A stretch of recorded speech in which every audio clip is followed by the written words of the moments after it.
ہے۔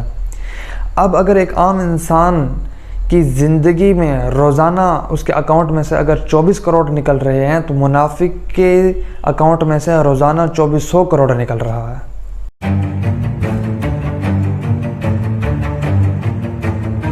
جہاں پہ اللہ تعالیٰ نے انسان کو اس قدر بنیادی سرمایہ دیا ہے، وہاں پر ایک بنیادی سرمایہ انسان کو وقت دیا ہے، ٹائم، وقت۔ اب یہ جو وقت گزر رہا ہے، یہ ایک سیکنڈ جو ابھی گزر رہا ہے، یہ ایک منٹ جو ابھی گزر رہا ہے، اس کے بدلے میں ہم نے کیا حاصل کیا؟ یہ جو ابھی ایک سیکنڈ گزرا، اس ایک سیکنڈ کے بدلے میں ہم نے کیا حاصل کیا؟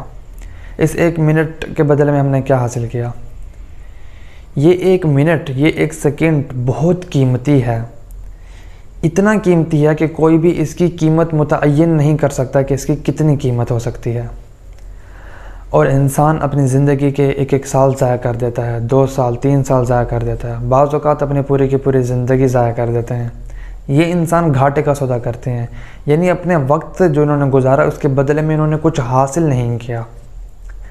عزیزان محترم، عام طور پر ہماری ذہنیت یہ ہے کہ اگر کوئی انسان 10 سال کا ہو جائے، 15 سال کا ہو جائے، 20 سال کا ہو جائے، 25 سال کا ہو جائے تو ہم اس کی برتھ ڈے مناتے ہیں، اس کی خوشی مناتے ہیں کہ تمہاری عمر بڑھ رہی ہے۔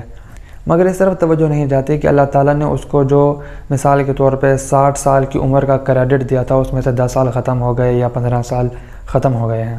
فرض کر لیں کسی انسان کو معلوم ہو کہ آپ کے اکاؤنٹ میں سے روزانہ 24 کروڑ روپے نکل رہا ہے۔ جب اس کو یہ بات پتہ چلے گی تو وہ پریشان ہو جائے گا اور اپنے اس پیسے کو بچانے کے لیے جدوجہد کرے گا، کوشش کرے گا۔ وہ پہلے اس کو بچائے گا اور بچانے کے بعد اس سے نفع حاصل کرے گا۔ اب ایک عام انسان جو اپنا وقت ضائع کر رہا ہے وہ یہ سمجھ لے کہ اس کی زندگی میں روزانہ اس کے اکاؤنٹ میں سے 24 کروڑ نکل رہا ہے۔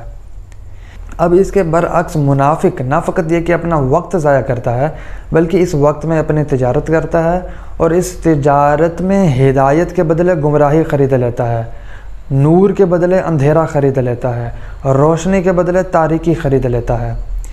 اب اگر ایک عام انسان کی زندگی میں روزانہ اس کے اکاؤنٹ میں سے اگر 24 کروڑ نکل رہے ہیں تو منافق کے اکاؤنٹ میں سے روزانہ 2400 کروڑ نکل رہا ہے۔